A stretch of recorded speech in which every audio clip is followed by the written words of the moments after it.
Bonjour, merci d'être là et merci pour l'intérêt que vous portez à notre série de conférences. Rapide présentation, nous sommes Françoise Clairet et Émilie Martin, nous sommes orthophonistes et auteurs de matériel de rééducation. Nous sommes également les auteurs de la méthode d'apprentissage de lecture par décodage et d'un ouvrage qui s'intitule « Accompagner les élèves différents » qui sont tous deux publiés aux éditions Hachette. Voilà, donc tout apprentissage s'appuie sur un certain nombre de prérequis qui en sont en fait les piliers. Ils sont sollicités dans tous les apprentissages, quel que soit leur contenu, de façon transversale. Le premier pilier, c'est celui de l'attention, qui est le préalable à toute acquisition. Mon cerveau ne peut appréhender que ce qu'il regarde, que ce à quoi il prête attention. Et puis il y a également la motivation, qui est un point essentiel et qui permet de soutenir l'attention. On peut citer aussi l'erreur, qui est une condition indispensable de l'apprentissage. Elle permet de faire des hypothèses, de faire des expériences pour vérifier ces hypothèses et puis d'en tirer des conclusions. Il y a également la persévérance, qui permet d'intégrer l'idée que tout apprentissage s'appuie sur une répétition suffisante pour arriver à l'automatisation.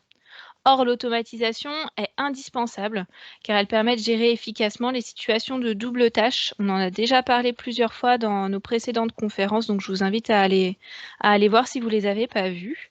Et puis enfin, le cinquième pilier, c'est celui de l'appropriation qui se met en place lorsque les élèves sont placés en situation d'autonomie, qu'ils sont capables de s'approprier les apprentissages.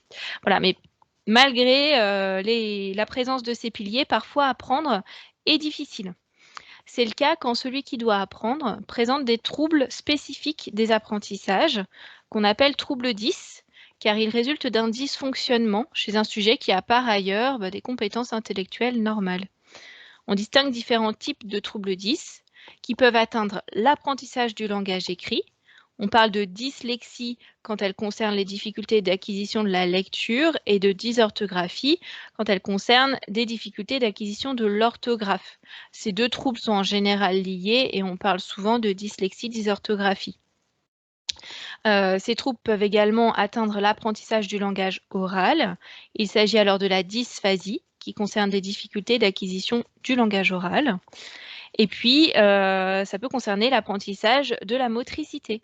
C'est la dyspraxie qui concerne les troubles de la coordination motrice et de la planification des gestes, mais également la dysgraphie qui concerne les troubles de la réalisation des gestes de l'écriture qui peut être isolé ou bien associé à la dyspraxie.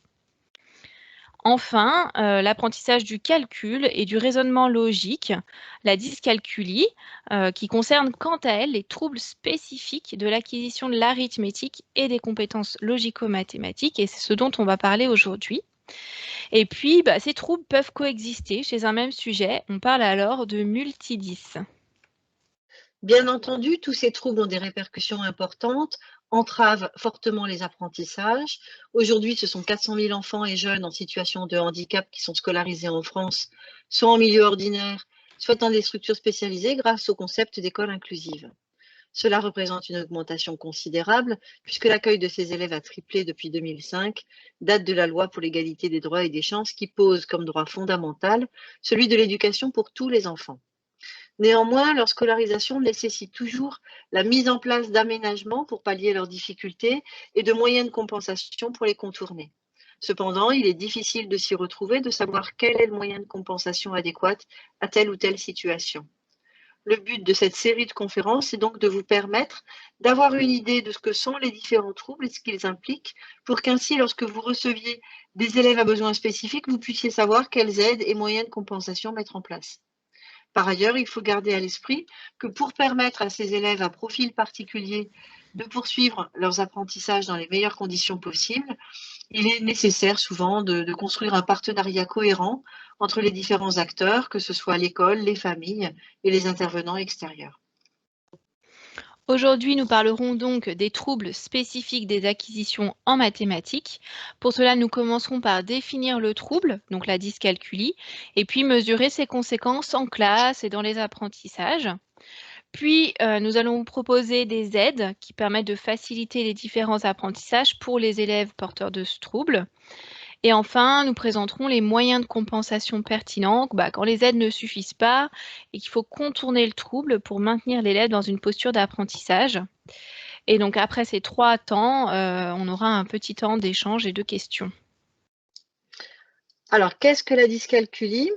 La dyscalculie est un trouble spécifique des apprentissages affectant le domaine de la logique, de la construction du nombre et des opérations sur les nombres, chez un sujet normalement intelligent, suffisamment stimulé au niveau cognitif. C'est un trouble durable et les sujets dyscalculiques restent décalés par rapport à la norme, même s'ils progressent.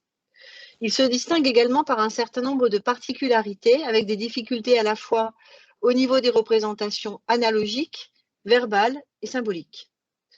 Donc, par rapport au schéma, là, la représentation analogique est celle de l'estimation des quantités. La représentation verbale, c'est la mise en correspondance d'un nombre oral et d'une quantité, et elle se construit notamment à partir de la comptine numérique. Et enfin, la représentation symbolique correspond aux différentes formes que nous utilisons pour représenter une quantité. Ça peut être les chiffres arabes, les chiffres romains, une addition, le nombre écrit en lettres, etc. Contrairement aux dyscalculiques, les élèves qui sont en difficulté en mathématiques, par manque d'apprentissage, n'ont pas forcément de difficulté au niveau analogique. Et ils ont une bonne estimation des quantités. Donc, on distingue les dyscalculies primaires ou développementales qui préexistent aux apprentissages des dyscalculies secondaires qui résultent d'autres troubles spécifiques comme la dyspraxie, la dysphasie, les difficultés attentionnelles ou les difficultés de mémorisation.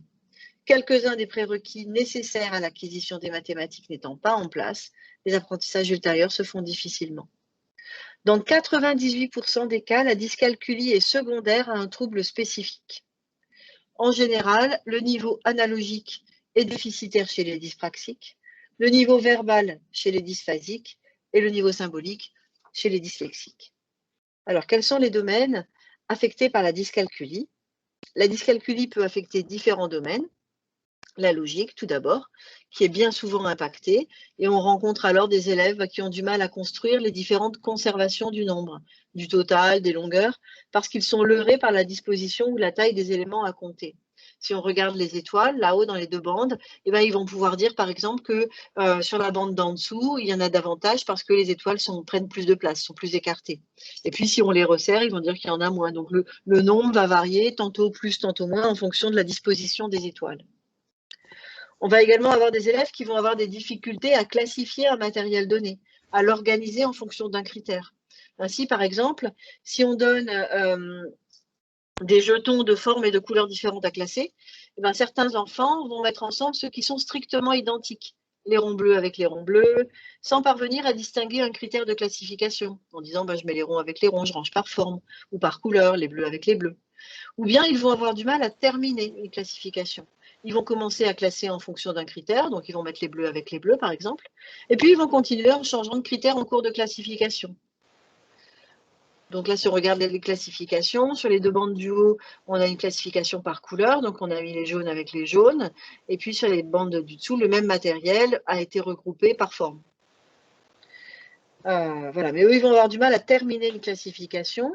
Et puis, on va également avoir des enfants qui n'arrivent pas à classer qui arrivent à classer selon un critère donné, et puis qui n'arriveront pas à changer de critère. Donc là, il y a un manque de flexibilité. On va également avoir des élèves qui rencontrent des difficultés au niveau de la combinatoire, qui ont du mal à envisager simultanément deux critères de classification, ce qui revient à élaborer un tableau à double entrée, comme on le voit là-haut. Donc là, sur la ligne, on a mis par couleur, et puis verticalement, on a classé par forme. Ils ont aussi du mal à envisager toutes les possibilités et à changer de point de vue.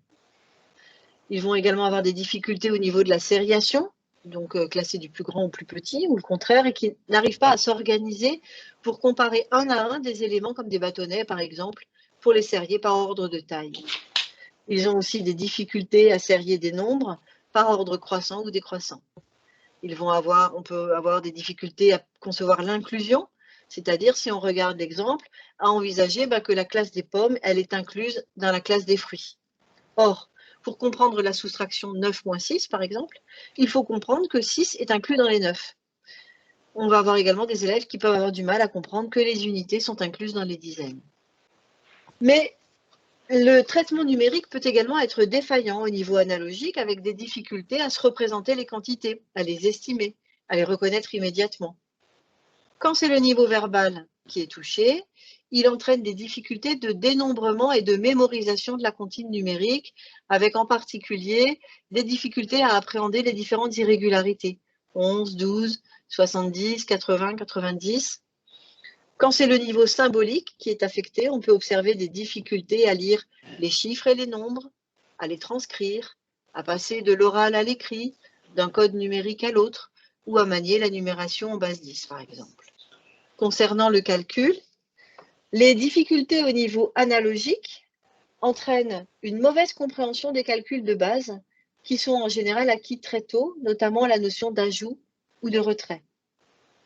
Des difficultés au niveau verbal entraînent une mémorisation difficile des tables, que ce soit les tables d'addition, de soustraction, de multiplication, de division, mais elles touchent également le comptage et puis le calcul mental. Et enfin, quand les procédures de calcul sont atteintes au niveau symbolique, eh bien, cela entraîne des difficultés à poser un calcul par écrit et à poser des opérations.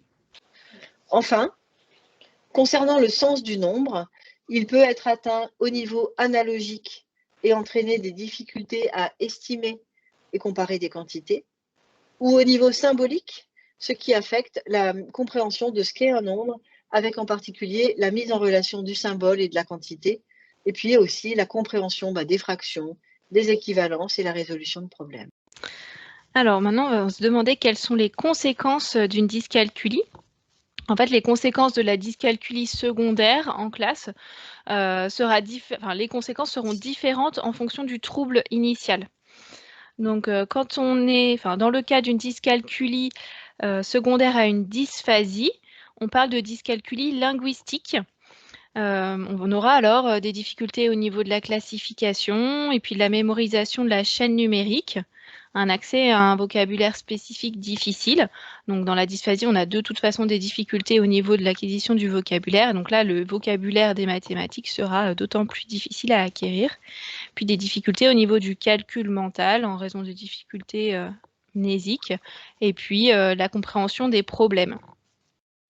Quand on est dans le cas d'une dyscalculie secondaire à une dyspraxie, on aura alors une dyscalculie visio-practospatiale, avec donc des difficultés au niveau visuel, au niveau praxique, donc moteur, et au niveau de l'espace, avec des conséquences sur la sériation, sur la construction de la conservation, vu que ce sont des enfants qui ont du mal à dénombrer, ils vont faire régulièrement des erreurs, donc ils ne vont pas construire une bonne conservation, des difficultés dans la correspondance terme à terme, des difficultés pour dénombrer et pour compter avec les doigts, et puis aussi des difficultés au niveau spatial qui entraîneront des difficultés d'acquisition de la numération positionnelle avec des confusions 25-52 par exemple, et puis des difficultés dans le déroulement temporel des problèmes et en géométrie avec l'utilisation des outils.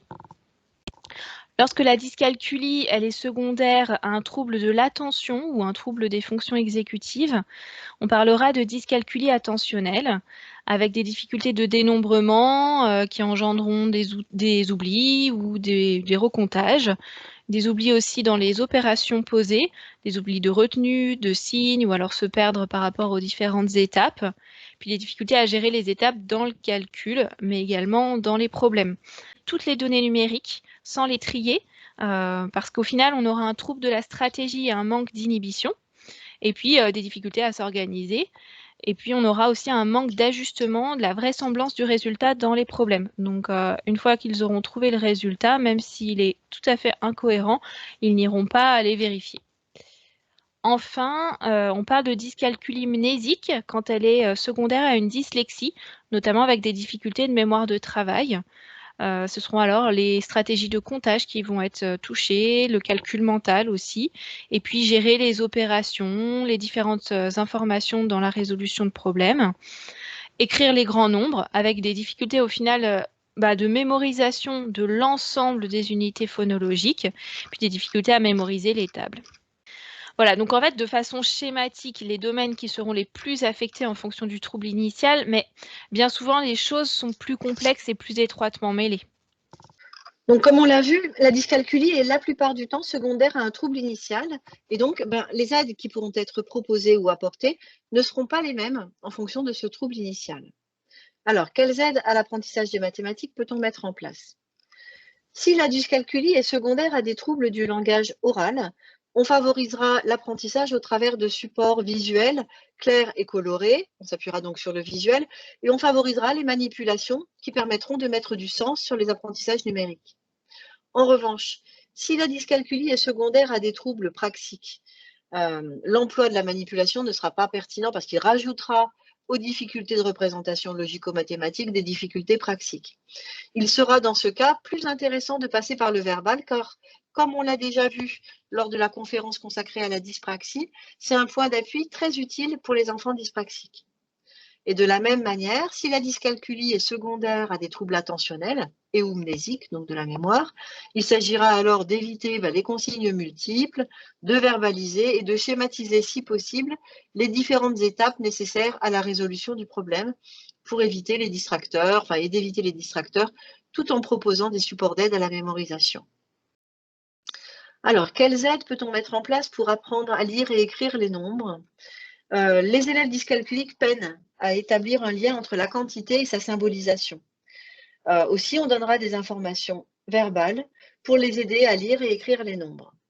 Pour lire 2537, on dirait alors que 2 appartient à la famille des 1000 et qu'il faut dire 2000, que 5 appartient à la famille des 100 et qu'il faut dire 500, et que les deux derniers chiffres se lisent normalement. Cette méthode peut également être utilisée lors de la transcription, car souvent ils écrivent les nombres de façon erronée. Ainsi, 2537 pourrait être écrit par un sujet dyscalculique 2537. Il transcrit littéralement ce qu'il a entendu. En utilisant la méthode précédente, on dira qu'on n'écrit pas le nom des familles. Aussi, 2537. Donc là, on l'a mis en gris pour bien montrer que le nom des familles ne se dit pas. Et du coup, ça s'écrit 2537 comme ça.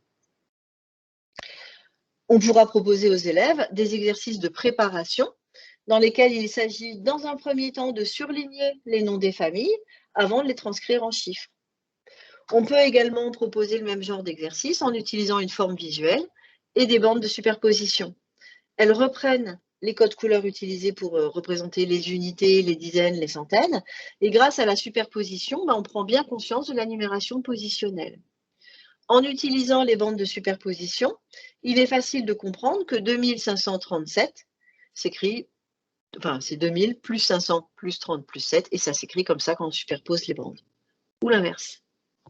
Pour apprendre à comparer des nombres, la comparaison de nombres est souvent difficile en raison de difficultés liées à la sériation et à l'utilisation des nombres, des signes plus grands qu'eux et plus petits qu'eux. Là encore, il peut être pertinent de proposer des supports qui permettent de visualiser la ligne numérique à l'aide d'une bande numérique. De la même manière, on utilisera la métaphore des familles pour indiquer qu'il convient en premier lieu de comparer la famille des 1000, puis celle des 100 pour déterminer si un nombre est plus grand qu'un autre. Alors, quelles sont les aides maintenant pour apprendre les opérations?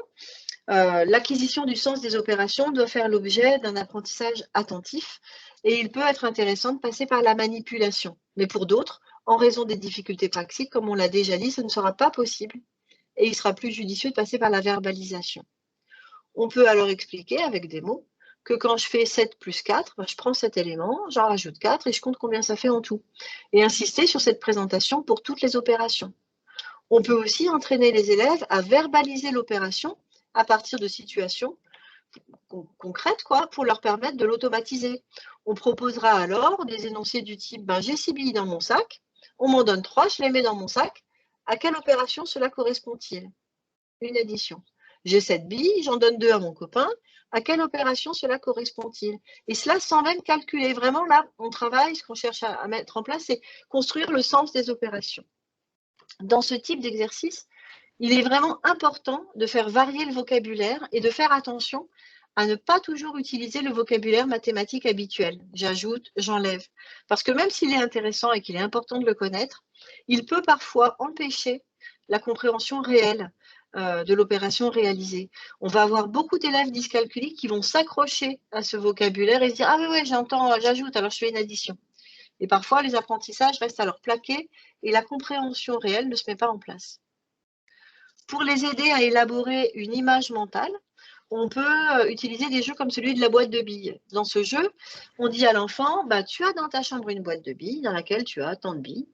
Mais pendant que tu es à l'école, ta petite sœur vient dans la chambre pour te chipper des billes ou pour jouer avec ta boîte de billes, ou pour des fois, elle en rajoute. Alors quand toi, tu reviens de l'école, tu ouvres vite ta boîte pour regarder ce qui s'est passé. Ferme les yeux, regarde dans ta boîte et dis-moi ce qui s'est passé. Et on en enlève, on en rajoute, etc. Dans ce jeu, on utilise de toutes petites quantités pour favoriser la perception analogique et éviter d'avoir à dénombrer. Le but, c'est vraiment de travailler le concept d'ajout ou de retrait et pas de chercher à manipuler les nombres. Le travail de la décomposition est aussi très intéressant parce qu'il permet de se substituer au comptage et notamment au surcomptage, souvent pratiqué, qui s'avère très coûteux, d'une part, et peu fonctionnel, d'autre part, en raison des difficultés déjà évoquées. Aussi, on proposera dans un premier temps un entraînement des compléments à 10 avec la mémorisation des tables d'addition pour ceux qui ont de bonnes capacités verbales et mnésiques, ou avec la manipulation pour ceux pour lesquels c'est la voie d'entrée la plus facile. Alors, quelles aides peut-on mettre en place pour apprendre à faire des opérations? Donc, il existe différents types de bouliers dont l'utilisation peut être intéressante pour travailler la notion de dizaines et d'unités, mais aussi pour effectuer des additions et des soustractions. Donc là, dans les premières photos, on vous montre un boulier assez classique où en fait une boule va représenter une unité. Il y en a 10 par rangée, donc une rangée va représenter une dizaine. Et comme on a dit rangées, le boulier en tout représente une centaine. Et donc on peut créer des petites opérations de plus 5. Alors hop, je mets les 2 boules, j'ajoute les 5 et ensuite je peux recompter ou à force d'apprentissage savoir qu'ici ça fait 7 boules. Et donc 7 de plus 5 égale 7. On peut également proposer des opérations avec des plus grands nombres, avec ou sans retenue. Soit on utilise un boulier un petit peu différent qui a moins de rangées. Et donc là, on va prendre sur la première rangée, va correspondre aux unités. La deuxième rangée va correspondre aux dizaines, la troisième aux centaines, etc. On peut également utiliser un boulier classique si on n'a que ça, en disant à l'élève que la première rangée, c'est les unités, les dizaines, les centaines, etc. Donc, on va vous montrer des petites vidéos de l'utilisation du boulier. Voilà, donc là, on effectue une grande opération. Donc, on rajoute une centaine. 143 plus... Voilà. On a 143, auquel on rajoute les 6 centaines. 620. Les 2 dizaines. 5. Et les 5 unités. Et donc, on a 143 plus 625 qui fait 768. Donc ça, c'est pour une addition sans retenue. Hop. Avec retenue. Donc 375 plus 452. Donc je mets mes 3 centaines, mes 7 dizaines et mes 5 unités, auxquelles j'ajoute 4 centaines. Là, tout va bien. 5 dizaines. 1, 2, 3. Il m'en manque. Donc je repars à 0, 4, 5. Et j'oublie pas de mettre ma retenue. Et puis j'ajoute mes deux unités. Et donc ça fait 827. Une dernière petite vidéo. On peut aussi utiliser le boulier pour soulager un peu la mémoire de travail en évitant le calcul mental. Donc là, on propose une soustraction à une jeune fille qui va utiliser le boulier pour remplacer au final le comptage sur les doigts ou le calcul mental. Donc une petite qui a des... Pardon, excuse-moi. Qui a des troubles attentionnels importants et qui décroche facilement. Donc l'utilisation du boulier permettait de la garder concentrée. Voilà, donc on a 739 moins 517. Et on y va à vitesse réelle. Donc, elle commence par faire sa première soustraction avec les unités. Sa première utilisation, là, du boulier. Donc, elle devait faire 9 moins 7. On lui rappelle ce qu'elle doit faire.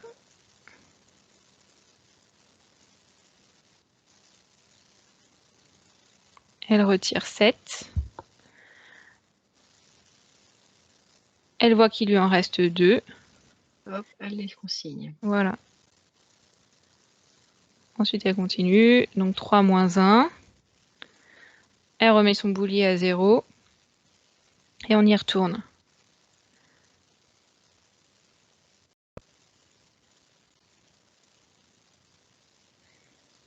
Et donc on termine 7 moins 5. Donc là, on voit qu'il y a un apprentissage qui se fait et qu'elle commence à avoir moins besoin de dénombrer chaque boule. Le fait d'avoir un boulier coupé en deux comme ça au niveau des A5 facilite un peu ce repérage visuel.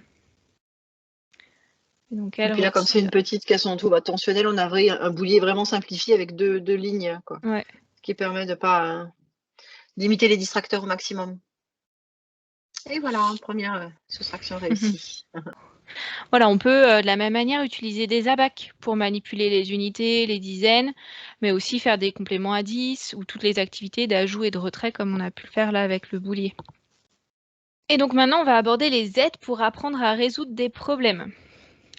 Alors, les élèves porteurs de dyscalculie secondaires à des troubles du langage oral peuvent être gênés par des problèmes de compréhension verbale, on en parlait tout à l'heure, notamment parce qu'ils ont des difficultés au niveau du lexique et de la syntaxe.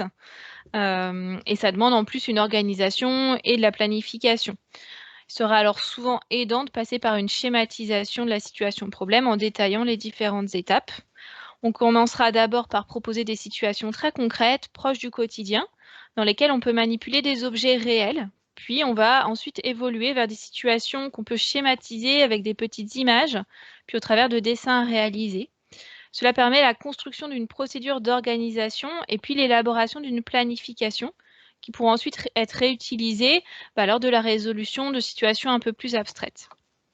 Donc, pour vous donner un exemple de progression, on va rester toujours sur ce même problème. Théo joue avec des cubes, il en met 10 dans une boîte et en donne 2 à chacune de ces 2 peluches. Combien de cubes a-t-il donné? Combien de cubes reste-t-il dans la boîte? Alors, pour le premier niveau, donc le niveau de la représentation concrète, on va donner à l'élève le matériel de manipulation. On lui donne une boîte, on lui donne des cubes, des peluches, on fait exprès d'en donner plus que nécessaire. Et donc la première étape, ça va être pour l'élève de sélectionner le matériel dont il a besoin pour résoudre ce problème. Donc ici, il va prendre ces 2 peluches et mettre 10 cubes dans la boîte. Puis il va réaliser les manipulations qui correspondent au problème. Donc il va prendre dans la boîte des cubes et il donne 2 cubes à chaque peluche. Ensuite, on va lui demander de verbaliser les opérations qui correspondent aux questions, puis de réaliser les calculs. Donc là, pour savoir combien de cubes il a donné à sa peluche, il va donc déterminer qu'il doit faire une addition et prendre les 2 cubes de la première peluche et les 2 cubes de la deuxième. Et pour répondre à la deuxième question, il va donc nous dire qu'il fait une soustraction et qu'il avait 10 cubes dans sa boîte et qu'il en a enlevé 4. Ensuite, on va lui demander de faire les calculs, puis de vérifier ses résultats. Ça va permettre d'éviter les erreurs aussi de calcul, le fait d'automatiser, le fait de vérifier comme ça son résultat. Pour le niveau 2, on va amorcer une représentation symbolique à l'aide de cartes, donc de petites cartes images. On va de la même manière donner plus de cartes que nécessaire pour manipuler. Donc on va lui donner les cartes cubes, les cartes peluches. On peut aussi lui donner une boîte ou une feuille qui va symboliser la boîte. Et puis l'élève va sélectionner le matériel dont il a besoin pour résoudre son problème. Il va réaliser les manipulations, verbaliser les opérations qui sont nécessaires pour répondre aux questions, faire ses calculs et vérifier avec le matériel. Le niveau 3, c'est celui de la représentation symbolique par le dessin. Ça va s'apprendre en fait. Pour certains élèves, ça va être facile, mais pour les élèves dyscalculiques, il va falloir leur apprendre à illustrer le problème. Une fois qu'on voit qu'ils arrivent à les résoudre en manipulant, ils vont pouvoir l'illustrer eux-mêmes. Donc on va un peu les aider et leur donner plus d'étapes, plus d'indications quand on va leur donner le problème. Donc on va leur dire, pour commencer, Théo joue avec ses cubes, il en met 10 dans une boîte. Dessine un carré pour faire la boîte, puis dessine 10 petits carrés dedans. Ensuite, il en donne 2 à chacune de ces 2 peluches, dessine 2 bonhommes pour faire des peluches, ajoute 2 carrés devant chaque peluche et barre-les dans la boîte. Donc on lui donne vraiment toutes les étapes. Puis on passe aux questions. Combien de cubes a-t-il donné? On continue de le guider. Entoure en rouge les cubes qui permettent de répondre à cette question. Écris l'opération qui permet de répondre à la question. Puis, combien de cubes reste-t-il dans la boîte? Entoure en orange les cubes qui permettent de répondre à cette question. Et écris l'opération qui permet de répondre à cette question. Et donc, l'idée, c'est de commencer par des problèmes comme ça qui sont très détaillés et qui les guident dans toutes les étapes du dessin pour aller vers une autonomisation de l'élève et qu'il va pouvoir créer ses dessins, ses illustrations, sans avoir besoin de cette guidance. Puis au fur et à mesure, ils s'en affranchissent, en fait, au bout d'un moment. C'est ça, exactement. Et donc le niveau 4, c'est le niveau de la représentation mentale. On peut travailler la résolution d'un problème de ce type en favorisant le développement d'une image mentale. Là alors, on va lire le problème à haute voix aux élèves tout en leur demandant de fermer les yeux. Cela leur permet d'éviter la situation de double tâche, de la lecture, de la compréhension, et puis d'éviter aussi la précipitation sur les données numériques qu'on peut rencontrer fréquemment. On en parlait tout à l'heure quand on était sur une dyscalculie secondaire à un trouble attentionnel notamment. Les élèves vont s'habituer à cette démarche de construction d'une représentation mentale, ce qui est indispensable en fait pour résoudre les problèmes. Et puis, on peut laisser, si nécessaire, un support avec simplement les éléments numériques pour soulager la mémoire si c'est nécessaire. Et enfin, donc, la dernière étape, le niveau 5, c'est la résolution du problème en autonomie. Les élèves doivent résoudre par eux-mêmes le problème, mentalement ou non. Donc là, c'est à eux de déterminer ce dont ils ont besoin pour résoudre le problème. On va juste rapidement aborder les aides pour les élèves dyspraxiques. Donc, les élèves porteurs de dyscalculie secondaire à une dyspraxie ne seront pas très aidés par les schémas et seront très gênés par la manipulation et le fait de passer par une trace graphique. Donc, le niveau 4, ça va être celui qui va être le plus pertinent avant d'arriver au niveau 5 qui est l'objectif final. Mais les aides les plus appropriées, comme elles ont déjà été écrites dans la conférence de la semaine dernière, donc sur la dyspraxie, il sera essentiel de simplifier les schémas, de simplifier les représentations visuelles quand il y en a, d'intégrer dans le problème écrit des aides au balayage visuel, avec des couleurs en surlignant par rapport à la police aussi, etc. Et puis, laisser une part importante à la verbalisation parce que c'est vraiment ce qui va les aider et réduire au maximum les distracteurs. Voilà, donc on ne peut malheureusement pas détailler ici toutes les aides que l'on peut mettre en place, mais pour aller plus loin dans notre ouvrage, on vous propose également des aides à l'apprentissage de l'heure, de la monnaie, mais l'idée va rester la même, adapter les moyens de compensation et donc les aides en fonction du trouble primaire. Donc on va utiliser le verbal pour les dyspraxiques, le visuel pour les dysphasiques et puis la manipulation pour les dyslexiques. Alors, quels aménagements peut-on faire pour compenser les troubles logico-mathématiques? On peut, dans un premier temps, adapter les supports. Plusieurs moyens de compensation ont été décrits dans le chapitre consacré à la dyspraxie, donc dans la conférence de la semaine dernière. Aussi, lorsque la dyscalculie sera secondaire à une dyspraxie, on pourra utiliser les mêmes outils et nous ne les décrirons pas de nouveau ici. Mais pour rappel, on peut les synthétiser ainsi. Utilisation de supports mathématiques avec des mains mobiles pour compenser les difficultés de comptage sur les doigts, la mise en couleur pour repérer les unités, les dizaines et les centaines, des gabarits pour poser les opérations ou même la calculatrice, mise à disposition des tables d'addition, de multiplication pour éviter la double tâche, et puis favoriser les réponses à l'oral et puis la dictée à l'adulte.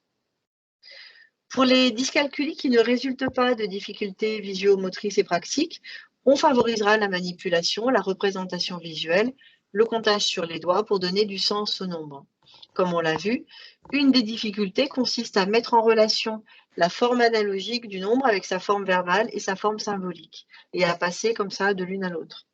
Aussi, il est très important de proposer régulièrement le nombre dans ces trois formes pour favoriser la construction de cette correspondance et permettre à chaque élève de construire sa représentation mentale à partir de la forme qui lui convient le mieux. Certains supports permettent de manipuler et de construire la représentation en base 10.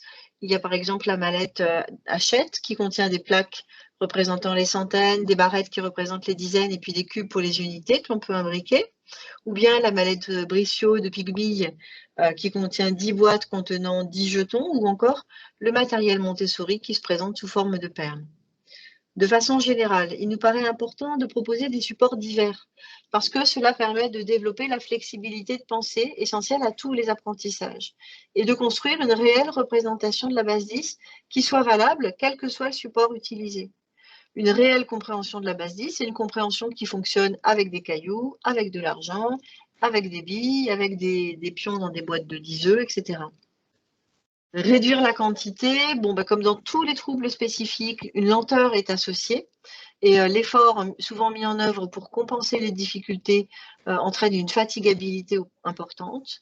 Aussi, il sera souvent nécessaire d'adapter la quantité d'items par exercice, que ce soit en classe ou à la maison. On s'attachera également aussi à aider à s'organiser parce que les élèves dyscalculiques ont souvent des difficultés à s'organiser dans l'espace et dans le temps, à planifier leurs tâches, à estimer les durées. Donc, on pourra les aider à s'organiser en leur donnant les tâches à accomplir une, par exemple, ou en établissant avec eux un programme d'organisation. L'instauration de routines est très efficace parce qu'elle permet que les élèves les intègrent, se les approprient pour ensuite les utiliser en autonomie. Et elles peuvent concerner la préparation du cartable, le moment où l'on note les devoirs, etc. Dans l'illustration, là, on voit bien la description d'une procédure permettant de faire un exercice tout seul. Donc, je fais un exercice tout seul. Pour ça, je lis la consigne. Je comprends la consigne, je continue, c'est feu vert. Je ne comprends pas, je relis. Hop, si j'ai fait ça, je peux déjà cocher aussi. Je repère ce que je dois faire, donc souligner, écrire, barrer, relier, etc. Après, soit je me souviens de la leçon, soit je ne m'en souviens, je peux continuer. Je ne m'en souviens pas, je relis la leçon. Je fais l'exercice et je vérifie mes réponses. Voilà, c'est toute une procédure qui peut paraître un petit peu lourde au départ, mais qui, si elle est réutilisée fréquemment, permet une appropriation, puis que finalement les élèves intègrent ce mode de fonctionnement. Voilà, donc différents outils peuvent également être employés pour aider les élèves et donc ils feront alors l'objet de moyens de compensation. Donc pour compenser les difficultés de repérage dans le temps, on peut employer un time timer, on peut mettre en place un emploi du temps visuel. Ces outils ont été présentés dans la conférence sur les troubles du langage oral. Donc vous pouvez aller voir si vous ne l'avez pas vu. Et puis on peut également utiliser une montre adaptée qui permet de visualiser les minutes en plus des heures. Donc ça peut être aidant. Pour éviter la double tâche en résolution de problèmes, on va mettre à disposition une calculatrice ou les tables, ou les deux, pendant les cours, mais aussi pendant les contrôles. Donc l'utilisation de la calculatrice, ça va être vraiment ça va dépendre de ce qu'on attend de l'élève. Si on attend de l'élève de savoir si il comprend les problèmes, on va soulager la double tâche et donner la calculatrice. Et puis certains logiciels proposent une aide pour poser des opérations comme POSUP ou des aides pour utiliser les outils qui sont nécessaires à la géométrie comme GeoGebra. En général, ils sont enseignés par les ergothérapeutes et parfois aussi abordés au collège. Voilà, c'est pas forcément à vous de les présenter aux élèves, mais en tout cas, c'est bien de savoir que ça existe. Voilà, donc pour les enseignants, on voulait vous présenter aussi du matériel spécifique. Donc, on vous a déjà parlé de tout le matériel qui peut être utilisé pour l'apprentissage des mathématiques par la manipulation, la valise Pigbille, le matériel de Montessori, mais il en existe d'autres. Et puis surtout, on peut en fabriquer avec les boîtes à œufs, les billes, les cubes, etc. Il existe aussi des jeux qui permettent d'aborder les problèmes. Donc, on vous en présente deux. Alors, Manip et Math, qui est un jeu édité à l'atelier de l'oiseau magique, qui a été créé par Émilie Rustan. Et donc, c'est une grosse boîte qui comporte plein de problèmes différents avec différents niveaux. Et donc, dans chaque petite boîte, on a 6 problèmes différents avec 3 niveaux et le matériel qui est nécessaire pour manipuler. Donc ça, c'est très, très efficace. C'est très pratique à utiliser. Et puis, il y a le jeu L'Abimat qui a été créé donc, par Françoise Clairet aux éditions du Grand Cerf. Donc, dans ce jeu, il y a des cartes. Il y en a plein de sortes différentes. Nous, on voulait vous parler des cartes du problème à dessiner qui correspondent à ce qu'on vous a montré dans l'apprentissage de la schématisation des problèmes, avec des problèmes à dessiner qui sont très détaillés. On donne vraiment toutes les étapes pour que l'élève puisse résoudre son problème. Donc là, si je vous lis celui-ci, donc on dit dans la cour, il y a 15 enfants, dessine 15 ronds sur ta feuille. 7 de ces enfants sont des filles, colorie 7 ronds en rose. Combien y a-t-il de garçons dans la classe? quelle est l'opération qui permet de le calculer. Certains logiciels spécifiques ont été développés et peuvent apporter une aide intéressante. Il s'agit notamment de logiciels développés par l'équipe de l'INSERM, l'attrape-nombre, qui aborde l'addition, la soustraction, la compréhension de la base 10 et toutes les correspondances entre les formes analogiques, verbales et symboliques dont on vous parlait en début de conférence. Ils ont aussi créé la course au nombre qui travaille ces notions, mais qui travaille aussi le comptage de 0 à 40. Et puis le site logiciel éducatif qui propose beaucoup d'activités qui peuvent être intéressantes. Donc c'est rangé par classe, donc c'est aussi facile d'utilisation. Et donc il propose des petits jeux pour la manipulation de la monnaie, le calcul mental, l'apprentissage de l'heure. C'est bien pour les dyspraxiques pour qui la manipulation réelle est difficile et engendre des erreurs. Là, voilà, par exemple, la manipulation des pièces, elle est vraiment facilitée lorsqu'on manipule sur l'ordinateur. Enfin, de nombreuses applications proposent des jeux qui abordent les compétences mathématiques, notamment les applications Montessori. Il en existe plusieurs qui vont aborder la compréhension des unités dizaines centaines, la compréhension des opérations. Et puis le Blips, donc, qui est le petit jeu là avec le robot, avec lequel on peut travailler le lien entre les représentations verbales et symboliques et même analogiques. Donc là, on va entendre touche 12 et donc ils doivent cliquer sur 12, sachant que cette application propose une grande progression, avec des difficultés très très différentes. Voilà, nous allons passer maintenant aux questions. Nous espérons avoir été clairs et vous avoir donné des pistes intéressantes pour mettre en place des aménagements adéquats aux difficultés rencontrées par vos élèves. Pour compléter ces présentations, vous trouverez dans notre ouvrage et pour chaque trouble 10 une description de la compétence et de son développement normal, ainsi que les prérequis nécessaires à sa mise en place et puis les aides et les moyens de compensation à mettre en place pour chacun d'eux. Vous trouverez également des documents qui ont été modifiés et adaptés de différentes manières en fonction des objectifs et qui permettent d'illustrer concrètement ce que nous avons évoqué au cours de ces 4 conférences. Et puis, vous y trouverez également des outils d'adaptation à employer directement. Comme on l'a dit lors des conférences précédentes, les aides et les moyens de compensation doivent être maintenus en classe lors des exercices et des évaluations, mais aussi à la maison. Ces aides doivent être réévaluées au fur et à mesure en fonction des besoins, des objectifs de chacun. Voilà, mais je pense qu'on a assez parlé et donc on va vous laisser la parole si vous avez quelques questions. J'aurais une question concernant l'apprentissage du lexique mathématique, tout ce qui est autant que, pareil, parce que dans justement la résolution de problèmes, les élèves sont souvent en difficulté avec ce vocabulaire-là. Donc, je ne sais pas si vous auriez des pistes ou si ça doit se faire au fur et à mesure, je ne sais pas. Oui, alors là, manifestement, on est dans une difficulté de langage, certainement. Et donc, ce qu'il faut, c'est s'efforcer de faire le lien entre autant et tous ces termes précis et par la symbolisation, je pense, la représentation concrète de ce que ça signifie. J'en donne 8 à un tel, donne-en autant. Donc, est-ce qu'il en a autant? Enfin, vraiment faire correspondre ce vocabulaire, je crois que c'est vraiment une question d'apprentissage du vocabulaire. Du coup, c'est en manipulant, en nous utilisant ce vocabulaire-là. Et si besoin aussi, on peut mettre un petit lexique. Ouais.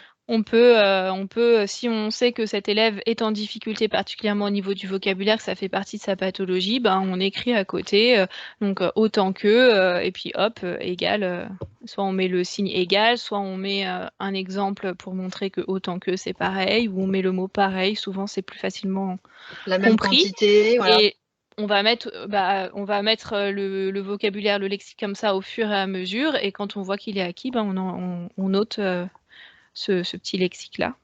La démonstration que vous avez faite avec le boulier pour le calcul, comment s'opère à un moment le transfert entre l'utilisation de cet outil et puis est-ce qu'un enfant dyscalculique peut arriver à conceptualiser après le calcul? Est-ce qu'il peut arriver à la phase symbolique ou pas, ou comment ça se passe?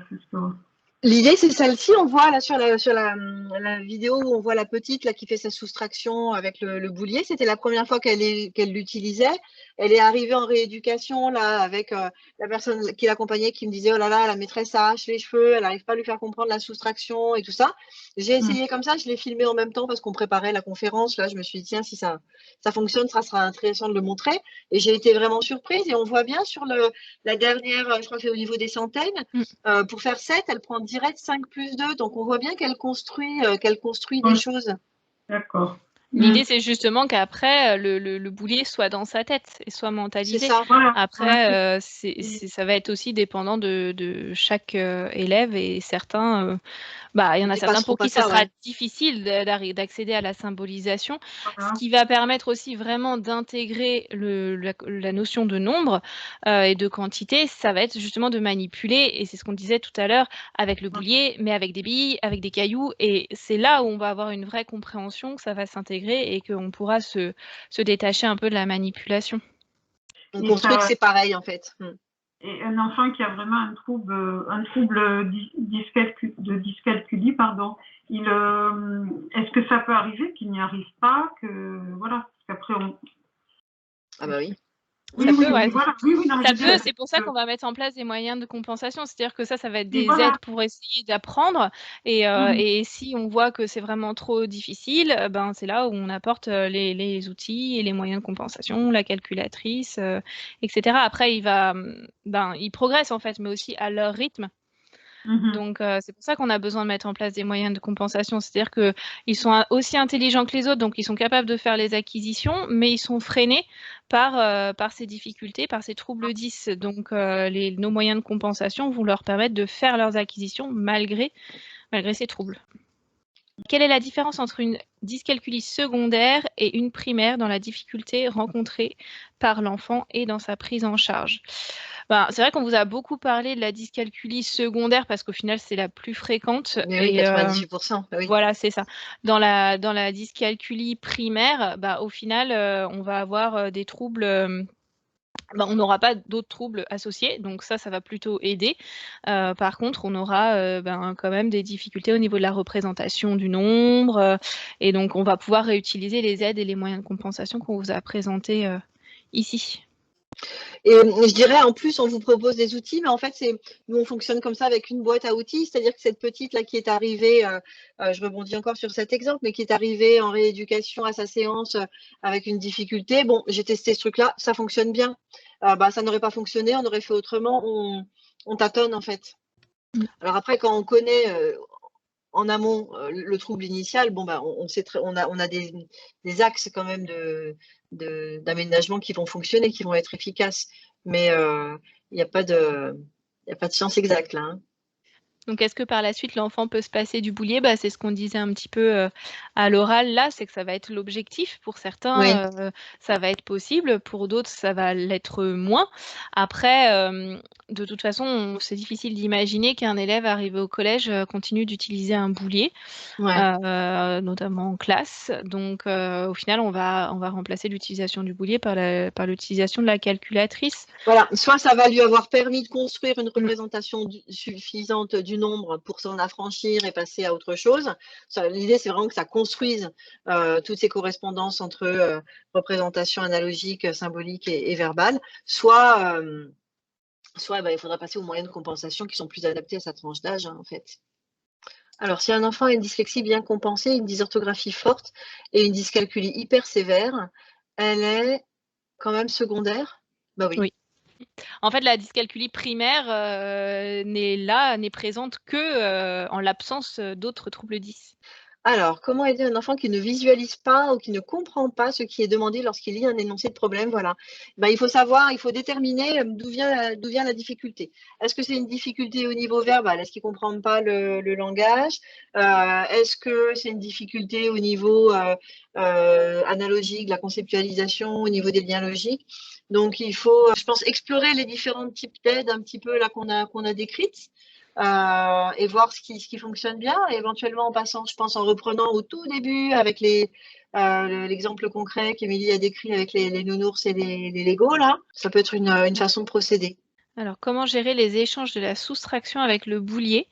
La soustraction, c'est vrai qu'elle peut être un peu particulière avec le boulier. Nous, on vous a présenté une utilisation simple et plutôt employée spontanément par la patiente de ma collègue. Mais franchement, le mieux, je pense, c'est d'aller voir sur YouTube. Il y a plein de vidéos qui expliquent justement l'utilisation du boulier dans la soustraction. Mais au départ, ça paraît pas spontané, mais ça fonctionne très, très bien avec certains. Donc, est-ce qu'un enfant souffrant d'un syndrome de Dijorge peut avoir des troubles se rapprochant à ceux de la dyscalculie? Donc oui, mais c'est vrai qu'on ne va pas parler de dyscalculie parce que c'est comme tous les autres troubles 10, on pose un diagnostic qu'en dehors de pathologies qui Voilà. pourraient expliquer les difficultés. Il n'empêche que si les difficultés ressemblent à une dyscalculie, toutes les aides qu'on propose, elles peuvent être testées. L'idée, c'est vraiment ça, en fait, c'est d'avoir une boîte à outils avec des aides, des moyens de compensation et de voir ce qui convient à vos élèves. Quand tout est touché, par quoi commencer? La Ouais. manipulation. Pour essayer de vraiment construire du sens. Ouais. Construire du sens, quitte à repasser par des étapes de plus petits. Mais c'est vrai que, par exemple, dans la dyspraxie, ou dans d'autres situations, par exemple des élèves qui sont très exposés aux écrans, ils vont avoir peu manipulé. Oui, ça, c'est Et vrai. donc, la représentation, le sens ne se fait pas parce qu'ils n'ont pas acquis les expériences de ça tombe, quand je lance un truc, ça tombe, en fonction de la matière, ça fait du bruit ou pas, la pâte à modeler, comment je la manipule, voilà, même si je change de forme, j'ai toujours la même quantité. Tout ça, en fait, c'est des choses, c'est les bases des mathématiques. Ça va construire le La nom, ça va physique. construire, Oui. voilà. Et si on n'a pas eu cette manipulation-là petit, c'est plus compliqué de mettre du sens arrivé dans les apprentissages. Donc, Ouais. repasser par ces étapes-là pour mettre du sens au maximum. Du coup, on peut introduire de la planification, hein. On peut dire, bon, ben voilà, on va manipuler.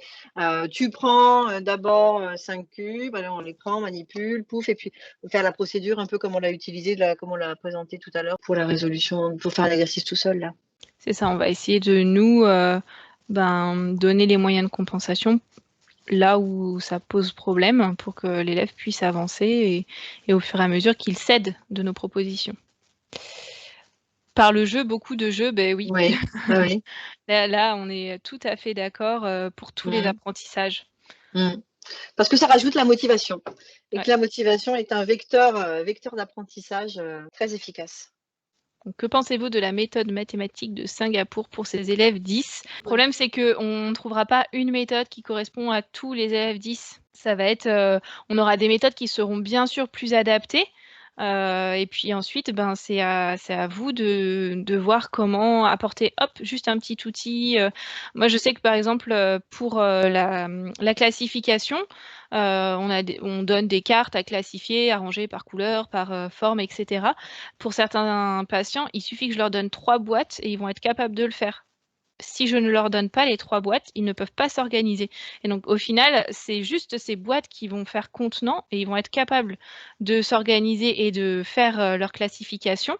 Et donc, ils ont bien cette compétence, mais par contre, c'est leur incapacité à s'organiser qui fait que si je donne pas les boîtes, on a l'impression qu'ils ne savent pas classifier. Moi, j'ai vu aussi un enfant dyslexique, par exemple, qui lisait un problème et qui répondait, mais n'importe quoi. Il prenait les données numériques, là, un checker, et voilà, ça n'avait aucun sens. Et au bout d'un moment, je lui dis, écoute, ferme tes yeux, écoute. Et s'il fait une représentation mentale, aussitôt il lève les yeux et me dit, ah bah ça fait tant. Bah voilà. Et en fait, il était là pour le coup, c'est un exemple très éclairant de double tâche, tellement empêtré dans ses erreurs, dans ses difficultés de déchiffrage, c'est-à-dire que le décodage prenait tellement de place au niveau attentionnel qu'il restait plus du tout de place au niveau pour la compréhension des données numériques, du problème et de la situation et la représentation.